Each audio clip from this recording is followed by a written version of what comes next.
What it do, Dream Team? It's your boy D Neal back with another reaction video.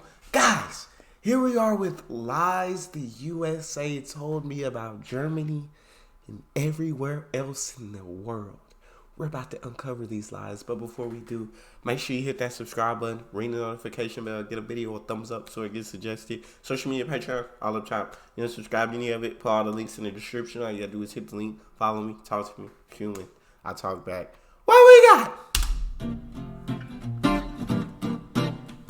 Hi everyone, what is up? My name is Haley. Welcome to my YouTube channel. If you did not know, now you What do. Haley? Hey you guys, what's up? do. I'm in my bedroom because it's late at night, y'all. And I also have this fly swatter. I don't know why we're gonna put it down though. I might come out because I love having things in my hands when I talk.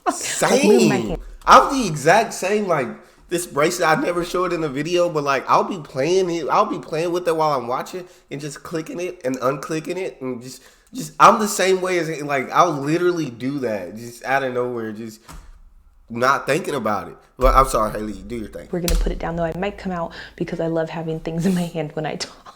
Like moving my hands. I want to do an update though before I get into this video.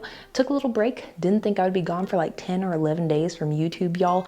But I was just not prepared for what happened with my previous upload.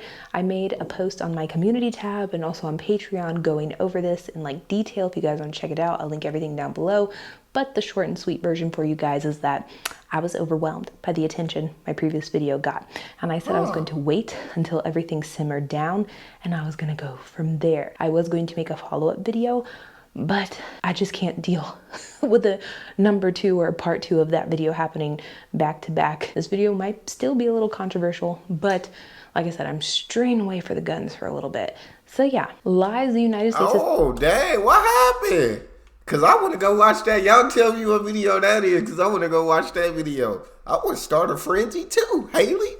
No, but sometimes I can see that being overwhelming. Sometimes people get mean or get upset and they let their feelings out. And it's not always in the nicest form that they express those feelings.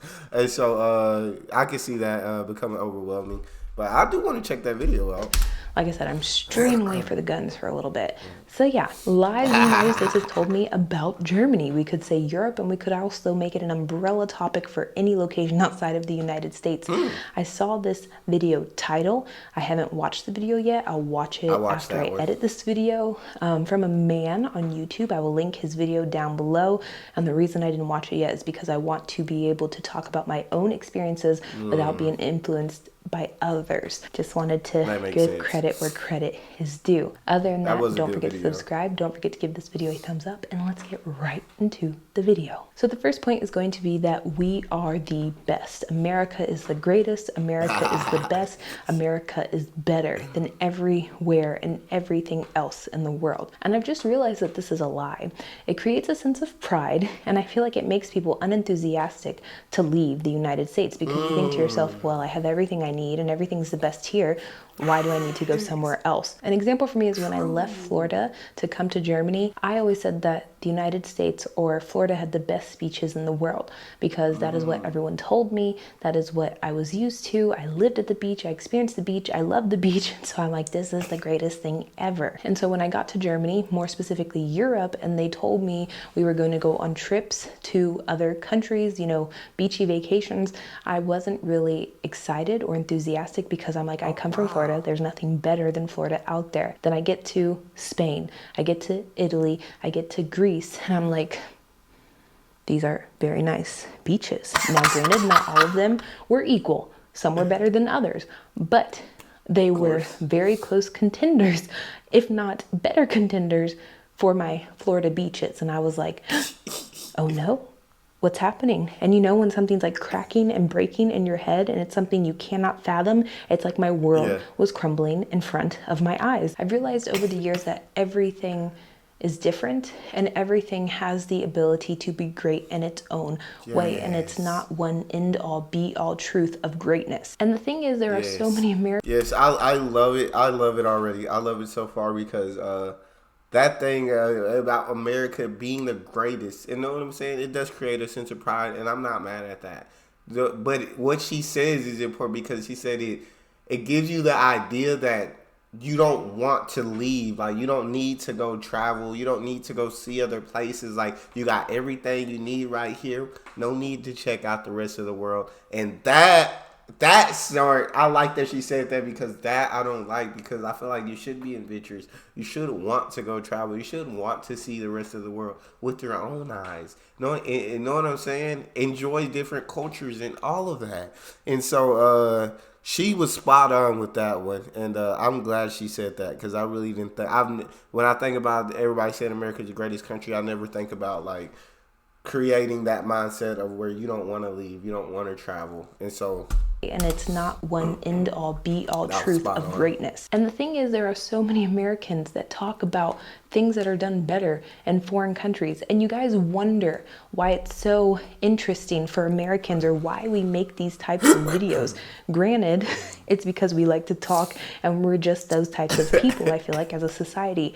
But it's because we have lived a particular life. And so going to a foreign country, it's shocking. It's different because of how we were raised and how we were brought up to think. Everything that we were taught, we realize when we get to a new country that it was a lie. And so a lot of times we're doing this as humor, but also a cry to help, or for people to understand that there is something else out there in the world. There are better places out in the world, and there can be change. And also we can be simultaneously in love with places, and we can experience places without, unloving the other place, or not finding it to be an amazing place. We can do these things simultaneously. That does not take away anything from the United States. The next point is going to be that the United States is the safest place.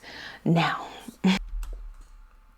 I don't remember nobody telling me that. Know what I'm saying? Because one thing I know for sure, after seeing all of these videos from people that lived in the USA, moved abroad to other countries, or people in other countries, is that we're definitely not even at the top, near the top of safest places in the world. The next point is going to be that the United States is the safest place. Now, y'all saw my gun video, so you know how I feel about this. I have to say that safety, you're not safe anywhere in the world. Like, bad things can happen to you anywhere. Yeah. But I do have to say that there are fears that I have in the United States that I do not have in Germany. I do not have the fear of being homeless in Germany. I do not have the fear of being destitute. I do not have the fear of being or receiving large bills and being in huge sums of debt for medical, for anything for that matter. I don't have the fear of being shot. I don't have the fear of being targeted. I don't have the fear of bad things happening to me if I'm walking down the street and someone pulls me into an alleyway. I do not have these fears, these lingering thoughts, or this paranoia in Germany like I do in the United States. Something that I've noticed when I talk about bad things happening in the United States when it comes to safety, people will come out of the woodwork and they'll usually use Mexico or some African country, or they'll just say Africa as a continent, thinking that Africa is a country, which is another story, another video idea. I have people that constantly say, but look at those places, look at how unsafe those places are, as a means to compare how great or better the United States is. And I'm like, we have continuously for decades in the United States villainized certain locations, mostly locations that have a particular religious group or a particular skin color. We have gone to say that they are full of criminals. We've gone to say that they are pieces of crap. We've gone to say it's the bottom of the barrel of cultures or countries. We've gone to say all of these negative things about these locations. So why are we comparing it when we're supposed to be the best country, the safest country? Why are we comparing ourselves with them as a means to say, look how safe we are? And the thing is, for me, the United States has I think even if you look at the numbers, like numbers-wise, a lot of those places that we talk about, I feel like statistic when it comes to crimes and all of that, numbers-wise, that we're probably higher than them. And murders or things like that. And I love when she talked about safety. She wasn't just talking about fear of being like physically harmed. She was talking about fear of homelessness, fear of being destitute. And so I really love that because when you think about safety, I guess you don't really think about that. You just think about being shot, being physically harmed, being abused, things like that, being being molested or assaulted. And so those are things, but some of the things she brings up, I really like her. To say, look how safe we are. And the thing is, for me, the United States has some of the highest rates of many things that are equal to or equated to not being safe. We have high infant mortality rates. We have high inequality to healthcare access. We have high inequality and prejudice based on race or ethnicity in the United States for the medical industry. We have high drinking and driving mortality rates. We have high, intentional homicide rates. We have high manslaughter rates. We have all of these high rates that are some of the highest for our, equal counterparts when it comes to wealth and development. We are some of the highest. And I'm just trying to figure out, how is that safe? But I find it to be a coincidence in the United States that the tourism industry is a humongous industry in the United States. It's one of the most lucrative, and it's also one of the most job-producing industries in the United States. I think the total revenue is 2.6 plus trillion. You guys thought I was going to say billion, trillion, hundreds of billions of dollar industry. The majority of that money comes from domestic travel. It does not come from international travel. And so it'd be really stupid for Americans to say, for media, for the tourism industry, for the government to say, well, we have this cash cow here, and if we just tell people that it's safe all over the world, they're going to take that money and go somewhere else. Could be a conspiracy theory, could be something true, you never know. The next point is going to be social health care and how it's the worst thing ever. They don't have access to modern medicine. They have long wait times in socialized health care and health insurance. We be trying to pick apart every aspect of social health care. Yes, bro. Like when you see politicians and stuff, they try to pick it apart. But when you look at how the people that have social health care and how happy they are about it, and the fact that they're not going into debt over breaking an arm, and when they get sick, they can call an ambulance and not fear of the bill that they're gonna get when they do. We were definitely lied to about that. Like 100%. Modern medicine, they have long wait times in socialized health care and health insurance systems. The people are receiving subpar or average care compared to the United States. We're so modernized. We have some of the best technology. We have some of the fastest turnarounds. And I'm like, do you really believe this? And I advise you, if you're that type of person, to please just Google going to the doctor as an American and type in any country. Videos will be shown to you of people's experiences going to the doctor, going to the hospital in a foreign country with a socialized health insurance, health care system. The thing is, a lot of people like to say that everyone comes to the United States for surgery because they don't have surgery in their country, and because of all of these issues that they have in their country, and their systems aren't as great. That's crazy. And I'm like, y'all are acting like Americans don't leave the United States for medical tourism as well. It's literally a page on the CDC website, on a lot of different government websites of the United States that talk about medical tourism and Americans leaving the United States to go get procedures done, surgeries done in foreign countries. There are hundreds and thousands of people that leave the United States every year for surgery and procedures and medical issues, just as there are a lot of people that come to the United States for medical tourism. But the thing is, it's not people coming from Europe. It's people usually coming from South and Central America. I think they make up the biggest chunk. But still, this idea that millions of Europeans are coming from Germany and escaping the shackles of the German healthcare system because it's so horrible compared to the United States is a complete lie. It is literally factually not correct. And when Americans are talking about how expensive or why they pay more, and it's because there's no wait, you have high tech, good medical professionals, the top medical professionals, and all of these things listed as a reason as to why they pay so much and that they have to go in debt. I'm like, those things are readily available in every other place. Yes. Like Germany is usually or already using technology that I've never seen in the United States. And the reason for that is because it's only available to people that can afford it in the United States. I have access to high-tech, state-of-the-art technology in Germany with my socialized health insurance that literally costs a fraction of the price of the United States when you take the end-all be-all number of everything. And for me, healthcare... Yup, she dead spot on. And I think we do lead in like new medicines created or something like that. But I feel like what's the point? Like if the new medicines that we're coming up with, the new cures that we're coming up with, if the people can't afford to pay for it, what's the point? No, that's just it's like these medicines can help cure so many more things, and we're coming up with these new discoveries, but the people still can't afford to pay for that. So what's going on? You feel me? Well, I'm sorry. Keep it rolling. Of the United States when you take the end-all be-all number of everything. And for me, healthcare in the United States is sort of like cars.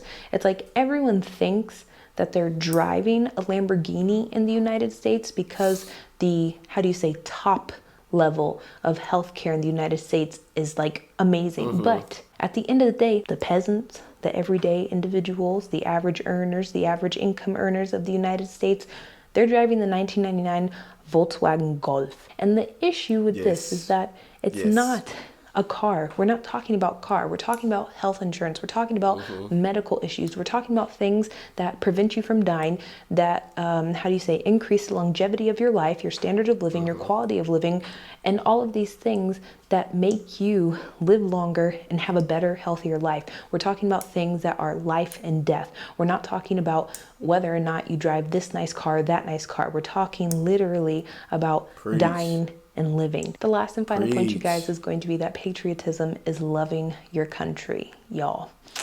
This is a controversial point, but I love the I'm trying to think about the faces that she made. Yeah, I love it. I'm here for y'all. This is a controversial point, but I'm trying to think if I'm going to do this, you guys, without offending anybody, but I feel like it's going to offend people no matter what. People are going to be offended. Really Don't worry about it. Over the years, I think now more so than ever, how devout patriotism is very similar to nationalism. I think there's a level to how proud you can be and how much love you have for your country to where it doesn't step the boundary of it being weird, crazy, extremist. And unfortunately, we have a lot of people that lean into the extremist aspect. And it's not hard because we are a very divisive country. We are a very divisive nation. We always have like, okay, it's one extreme or the other. Talked about this so many times on my channel. We have so many extremes in the United States.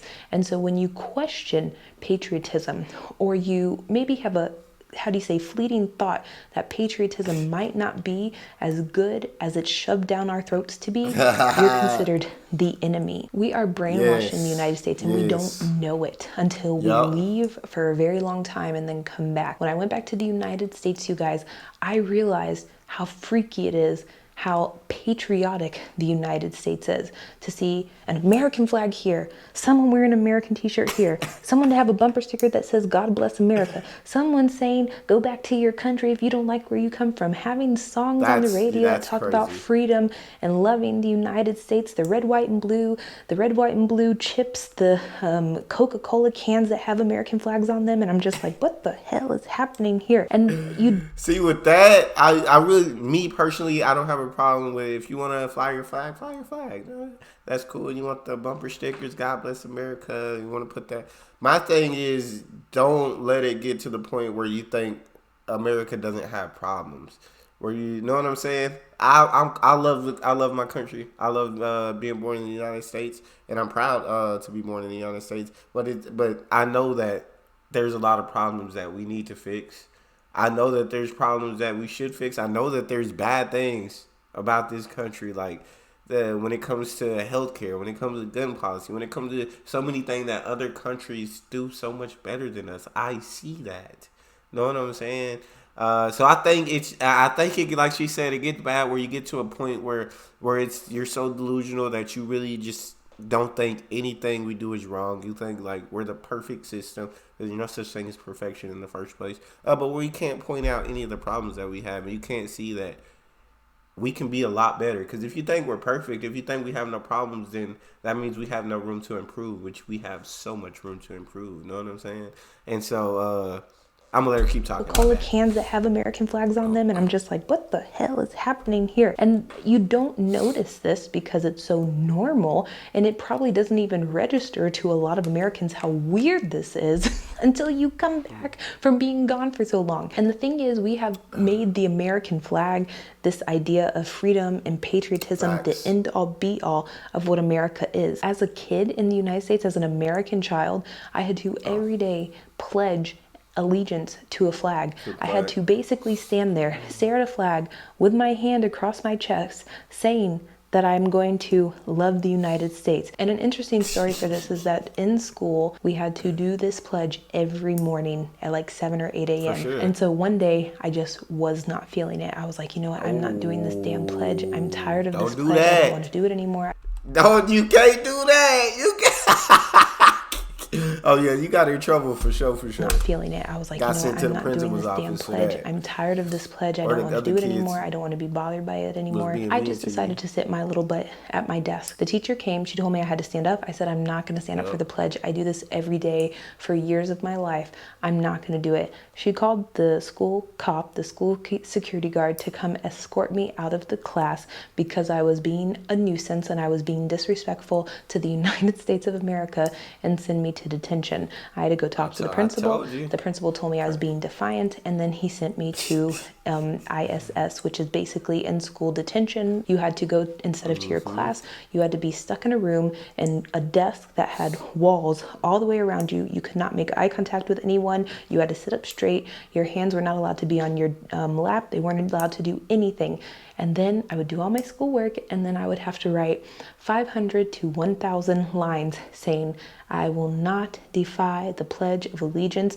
I will not sit during the Pledge of Allegiance. And then when I turned the paper in, I had to promise that I would always pledge to the flag. This is not patriotism. This is forcing an idea, an ideology, an unethical behavior on people, on children. A lot of Americans that are very patriotic will say that it's very important for these types of things because it instills a sense of cohesiveness. But my problem is that when we take things from outdated past in the United States and apply it to the modern day current society, it does not work. It does not make sense because these things were created, these things were made during a time when people were not equal, when there was segregation, when there was inequality, when there was racism, when black people were slaves, or when women couldn't vote, when poor people were treated like shit as well. All of these things were created, and I'm not just talking about the Pledge of Allegiance. I'm talking about so many things that we base patriotism and life in the core value and fundamental stage of the United States. We base these things on outdated principles and outdated ideas. And so at some point, I think people are starting to realize that it makes no sense and it's all a crock of crap. And so do I think it's important to be proud of the United States if you're proud of something that is legitimate?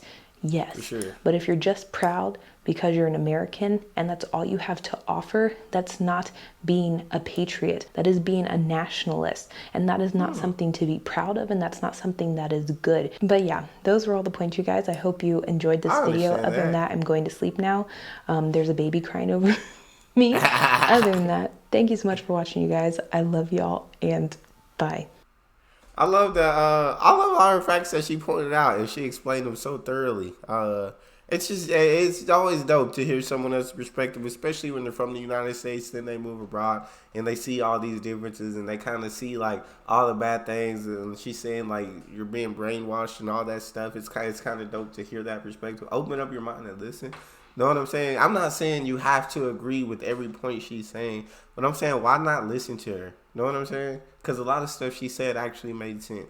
And with the Pledge of Allegiance, yeah, we were taught from early childhood, pledge allegiance to the flag. It was every single day. Always stood up to the flag. And if there's a flag, I'd probably still pledge allegiance. And I'm brainwashed. I probably am at this point. But that's just, I guess, how I was raised. Is how I... That sounds terrible. But yeah, I just always was raised to pledge to the flag. What she says, it does symbolize, I guess, freedom to us. But I don't think you should be forced to pledge. If you don't want to pledge to the flag, I don't have a problem. If somebody doesn't want to pledge to the flag, I'm not one that's going to be offended, one that's going to be upset and say, you need to pledge to this flag. Like, that's a problem. No, do what you want. I've always been a kind of person, do what you want. You know what I'm saying? What you do doesn't affect me in the slightest bit. So you can do, as long as it don't affect me, do what you want. It's not going to bother me. What I do shouldn't bother you. You feel me? But shout out to Haley. That video was absolutely incredible. She absolutely explained things perfectly. I want to watch her gun video that she felt overwhelmed about. But that's all we got for this one. If you guys got a favorite video you want to see him react to, you can subscribe to Patreon, leave a suggestion. Or in the description section, there's a Google form link. Hit the link, fill out your suggestion, send it to me. You want me to get to yours faster than others? Fill out premium. Make sure you hit subscribe to the channel, ring notification bell, get a video a thumbs up so it gets suggested. Social media and Patreon, all up top. You don't subscribe to any of it, put all the links in the description. All you gotta do is hit the link, follow me, talk to me. Love talking to you guys. You guys are the most incredible team on YouTube. It's your boy D Neal, out.